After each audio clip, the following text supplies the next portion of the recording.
عزیز طلبہ، آج کا جو ٹاپک ہے، مضمون ہے، وہ ہے جیلانی بانو۔ اور یہ جیلانی بانو ہیں افسانہ نگار، ناول نگار اور ترجمہ نگار۔ انہوں نے مختصر افسانہ لکھا ہے۔ مختصر افسانے کا نام ہے پرامس۔ نام جیلانی بانو، پیدائش 1936 عیسوی کو بدایوں میں ہوئی تھی اور وفات 2026 عیسوی کو حیدرآباد میں ہوئی۔ والد محترم کا نام علامہ حیرت بدایونی ہے۔ والدہ محترمہ کا نام احمدی بیگم۔ انہوں نے تعلیم ایم اے تک حاصل کی تھی اور شاعری کی ابتدا انہوں نے صبا بدایونی کے نام سے کی۔ صبا بدایونی بنام جیلانی بانو۔ شاعری کی سب سے پہلے ابتدا انہوں نے صبا بدایونی کے نام سے کی تھی۔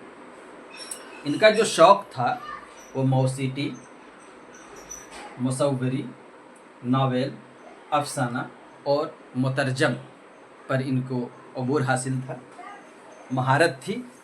اور شادی ان کی 1959 عیسوی کو ایک مشہور ادیب ڈاکٹر انور معظم سے کی۔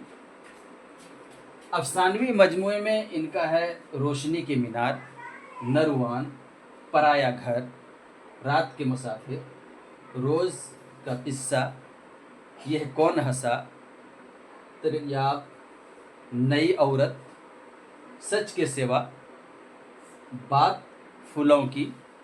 اور ناولوں میں ایوان غزل، بارش سنگ، اور ایک ناولٹ ہے۔ ناولٹ میں انہوں نے لکھا ہے نغمے کا سفر، جگنو، ستارے، کرشن چندر پر مونوگراف۔ یہ مونوگراف کیا ہے؟ مونوگراف ایک ہی موضوع پر مبنی ہوتی ہے۔ مونوگراف ایک ہی موضوع پر مبنی ہوتی ہے، تفصیلی و تحقیقی شامل ہوتی ہے۔ عموماً تعلیمی یا تحقیقی مقاصد کے لیے یہ لکھی جاتی ہے۔ کتاب یا مقالے یعنی ریسرچ پیپر، تھیسس کی شکل میں ہو سکتی ہے۔ کرشن چندر کو جو ایوارڈز ملے تھے ان میں پدم شری ایوارڈ، مودی غالب ایوارڈ، کل ہند قومی Hali award, Naqoosh award, Soviet land Nehru award, یہ سب ایوارڈ سے ہیں۔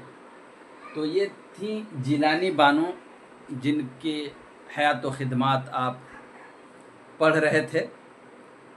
ان کی حیات و خدمات کو اچھی طرح سے یاد کر لینا ہے تاکہ کسی بھی طرح کے جو کوشچن بورڈ میں کیے جائیں گے اس کو بہتر طریقے سے حل کیا جا سکے۔ افسانہ پرامس کا خلاصہ۔ افسانہ پرامس کا خلاصہ یہ ہے کہ پرامس کا مرکزی کردار امو ہے، جو ایک ضعیف، کینسر زدہ اور تنہا ماں ہے۔ یہ کردار مادری محبت، قربانی اور بڑھاپے میں بے بسی کی علامت ہے۔ امو اپنے بچوں کے لیے اپنی پوری زندگی وقف کر دیتی ہے، ڈیڈیکیٹ کر دیتی ہے، لیکن آخر میں تنہائی اور فراموشی کا شکار ہو جاتی ہے۔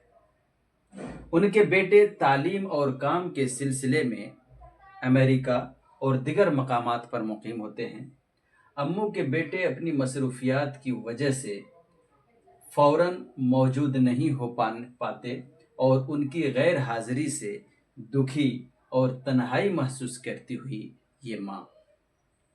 امو کے 4 بیٹوں کے کردار افسانہ پرامس میں ذکر کیا ہے، جس میں حمید، یہ سیاسی سرگرمیوں میں مصروف، بعد میں منسٹر بن گئے۔ رشید، یہ امو کی دیکھ بھال اور فیملی کے معاملے میں زیادہ سنجیدہ رہتا ہے۔ جمشید امریکہ میں مقیم، تعلیم یا کام میں مصروف ہے۔ اور خورشید، یہ امریکہ میں مقیم، تعلیم یا کاروباری اور سیاسی سرگرمیوں میں مصروف رہتا ہے۔ اور ایک 5واں جو ہے، بیٹوں کے علاوہ جو ایک اور کردار ہے 5واں، وہ یہ ہے خواجہ بی۔ یہ خواجہ بی گھر میں خدمت کرنے والی خادمہ ہے۔ اس کے بعد ہے مختصر ترین سوالات ما جوابات۔ پہلا سوال ہے کہ جیلانی بانو کی پیدائش کب اور کہاں ہوئی؟ تو صحیح جواب ہوگا 1936 عیسوی کو بدایوں میں ہوئی۔ اگلا سوال ہے جیلانی بانو کے کسی ایک افسانے کا نام بتائیے، تو جواب ہوگا رات کے مسافر، رات کے مسافر۔ تیسرا کوشچن ہے جیلانی بانو کے 2 ناولوں کے نام بتائیے، تو جواب ہوگا ایوان غزل اور دوسرا ہے بارش سن۔ چوتھا کوشچن ہے افسانہ پرامس کا مرکزی کردار کون ہے؟ تو جواب ہوگا امو۔ افسانہ پرامس کے 2 کرداروں کے نام بتائیے، تو اس کا صحیح جواب ہوگا حمید اور جمشید۔ چھٹا کوشچن ہے کینسر کا مرض کس کے سارے بدن میں پھیل گیا تھا؟ تو جواب ہوگا امو کے بدن میں پھیل گیا تھا۔ اگلا کوشچن ہے خواجہ بی کون تھی؟ تو یہ خواجہ بی امو کی خادمہ تھیں۔ امو نے اپنے بیٹوں سے کیا پرامس لیا تھا؟ کیا وعدہ کیے تھے ان کے بیٹے؟ ان کے بیٹے امو سے وعدہ یہ کیے تھے کہ موت کے بعد کندھا دینا، اس کے یہ پرامس کیے تھے۔ 9واں کوشچن ہے کہ امو یاسین شریف پڑھیے، اللہ کو یاد کیجئے، یہ بات کس نے کہی؟ تو جواب ہوگا بڑی بہو نزع کی حالت میں یعنی موت کے عالم میں امو سے کہی تھی کہ ماں ساسو ماں یہ پڑھیے۔ اگلا کوشچن ہے 10واں کہ جیلانی بانو کے والد محترم کا نام بتائیے، تو جیلانی بانو کے والد محترم کا نام ہوگا حیرت بدایونی، یہ علامہ تھے، عالم دین تھے۔ اگلا کوشچن ہے کل ہند قومی حالی ایوارڈ سے کسے نوازا گیا؟ تو جواب ہوگا جیلانی بانوس کو نوازا گیا تھا۔ تو یہ تھے مختصر ترین سوالات ما جوابات، اور اس کے بعد یہ جو افسانہ پرامس کا جو مختصر خلاصہ تھا وہ آپ کو لکھوا دیا گیا ہے، اچھی طرح سے یاد کر لیجیے گا۔